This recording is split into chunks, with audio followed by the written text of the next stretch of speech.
Riperile vamakwerhu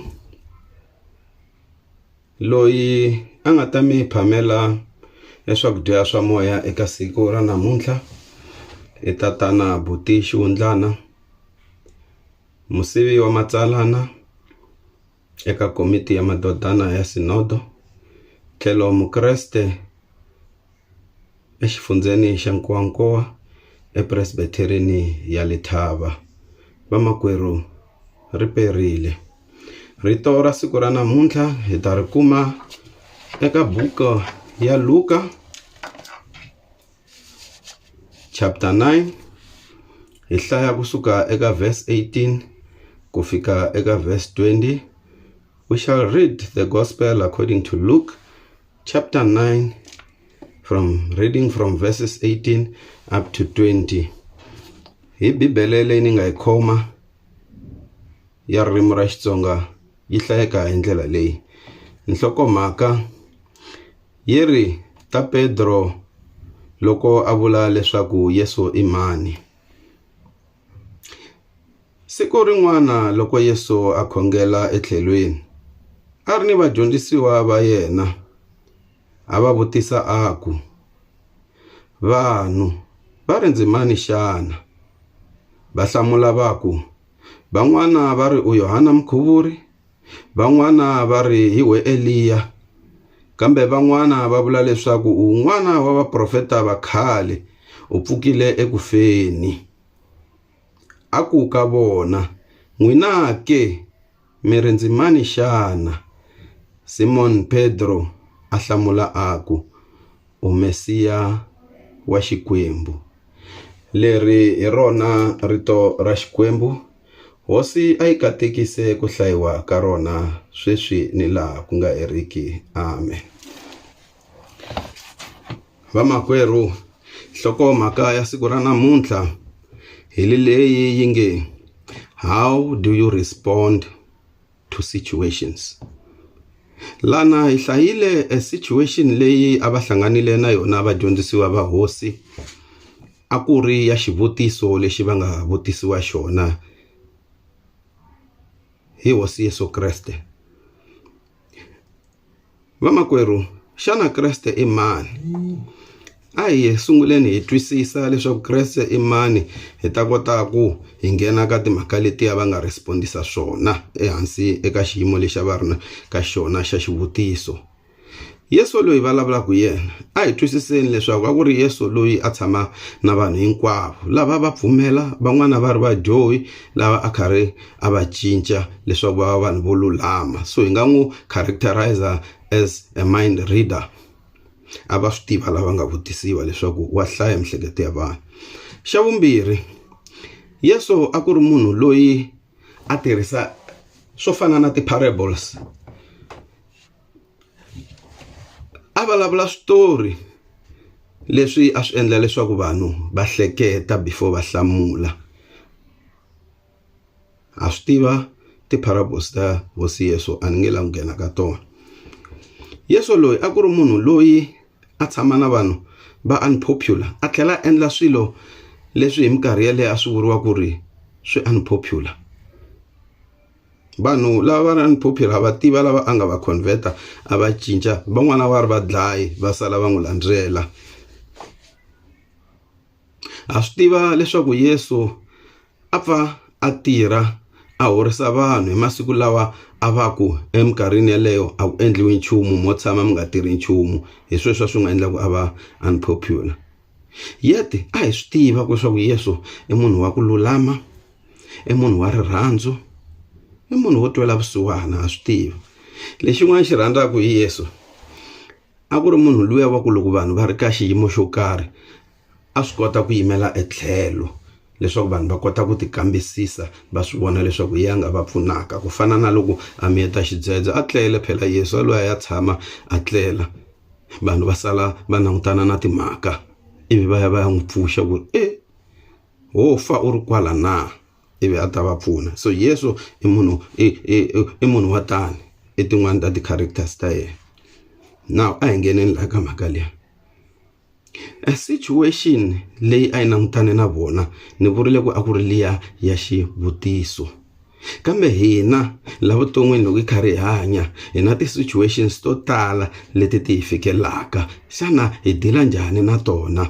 Ni rhandza ku byela van'wanyana leswaku a situation, remember nge ni veka ndlela leyi ku ri most of the stress that we have in life, it comes from the way we respond to situation.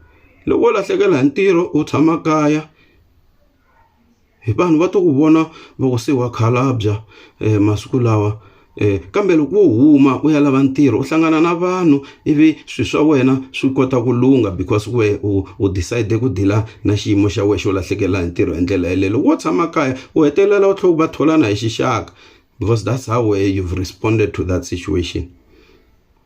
Loko xiyimo xi ku fikerile xo tani vamakwerhu, you must learn to change how you see things. Remember, avuton'wini, there's always two sides to a story. So vanhu a hi langutisi matlhelo lawa yan'wana loko hi langutisane na situation. Ni tsundzuka mukhegula un'wanyana wa ku tshama ya ka mfundhisi, a fika ku mfundhisi ni kombela u ni khongelela. U khongela swinene hikuva nuna wa mina u ni wa byala la kaya a nga tshiki, se ni kombela tana u ta n'wi bela xikhongela swinene. Mfundhisi yoloye hikuva a swi twile u te yini mhani luya, a fika a khongela a ku hosi Xikwembu ni khongelela ndyangu lowu wa mhani loyi leswaku swilo swa a swi fambi kahle. Loko nuna a vuya a nga zangi ku tengisa swa ku tala, a n'wi swekeli a dya a titlelela nuna wa Xikwembu. Endzhaku ka mavhiki mambirhi loko a ya hlangana na mhani luya a n'wi vutisa ku how's the situation at home, has it improved or not?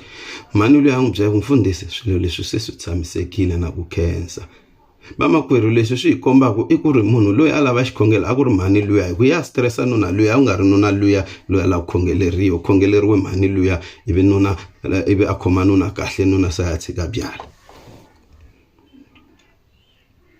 Each and every situation vamakwerhu, we must try to look for the good in that situation. Remember, some of the situations leti hi telaka, they are not there to destroy you but to build you. Xilungu xa vula xu, what doesn't kill you, it makes you stronger. The problem that we are doing kumbe leswi swi endlaku i ku ri we don't take the lesson and try to find new opportunities to grow from that situation. Loko situation ya hi teka mata munhu wo tshama kha endla mistake yin'we lembe na lembe because we don't learn from it. So situation loko yi fikerile vamakwerhu kumbe xiyimo, a hi tshameni hi dyondza hi ta kota ku va vanhu va kahle. Mi nga rivali vamakwerhu leswaku loko we u ri na xiyimo u ri one, loko munhu o tale a fana na me ni hlambile ni tole mafurha so ni mbale xiambalo xa Madodana, loko mi ni langutisile hi ndlela leyi, you don't see the tears inside me, you don't see the sadness leyi nga ko andzeni ka mina, a mi voni pain leyi ni nga na yona ndzeni, a mi swi voni leswi ni nga le hluphekeni hi swona, but yet lexi nga ta hatla mi xi vona hi loko no tshika ni endle mistake a xikarhi ka n'wina.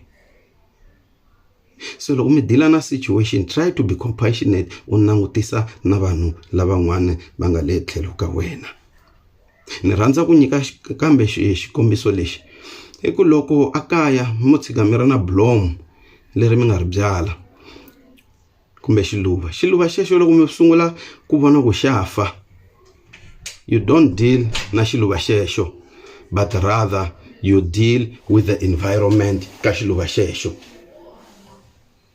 Loko xiluva xi fa, lexi mi endlaku xo, mi teka a bloom pot kumbe mi cinca, nkarhi wun'wanyana mi chela manure la, nkarhi wun'wani mi chela mati, nkarhi wun'wani ma xi teka mi ya xi planta a dyambyini, ivi mi vona xiluva xexo sungula ku blossom. But in actual fact, you didn't deal with the flower, but you dealt with the environment around the flowers. So sometimes the situations that you confront in life ti lava leswaku u langutisa xiyimo lexi u nga le ka xona, nkarhi wun'wani loko u cinca xiyimo xexo na vutomi bya wena bya cinca. Lexi ni xi rhandzaka hi the respond leyi Simon Pedro a nga hi nyika, because Yesu xivutiso u xi vutisile ivi va ku datara hi tinhlamulo, van'wani va ri van'wana a ku ni ri wena because the question was directed to them. Yi ri ka vadyondzisiwa a ku se n'we mi ri yini swi twiye swin'wana swi vula mi ri yini. That is the problem that we are having. Loko hi va na xiyimo xi ta ka hina hi blame vanhu van'wana instead of hina hi landza xiyimo xexo direct. You see, the nhlamulo leyi a nga yi nyika Simon Pedro ya ntsakisa yi na swilo swinharhu kumbe mune leswi nga swi langutisaka. One, yi decisive, yi straightforward, yi direct, yi short, yi tlhela yi va swift. The respondent a nga yi hlamula a ku Mesiya wa Xikwembu. Se vamakwerhu loko hi karhi hi hanya hi hlangana na swiyimo, a hi ti dyondziseni leswaku xiyimo xexo xi ringane wena. Ene loko xi ringane wena xi landzi straight, u nga langutisi ku van'wana va ri yini van'wana va ri yini, ku xivutiso xi ri wena u ri yini eka xiyimo xexo. Loko ho ti dyondzisa ku endla sweswo leswaku xiyimo lexi xi vutisa mina namuntlha leswaku mina ni ri yini, hi laha vamakwerhu the extra stress, the worrying and the overthinking ti nga ta hela kona. Amen.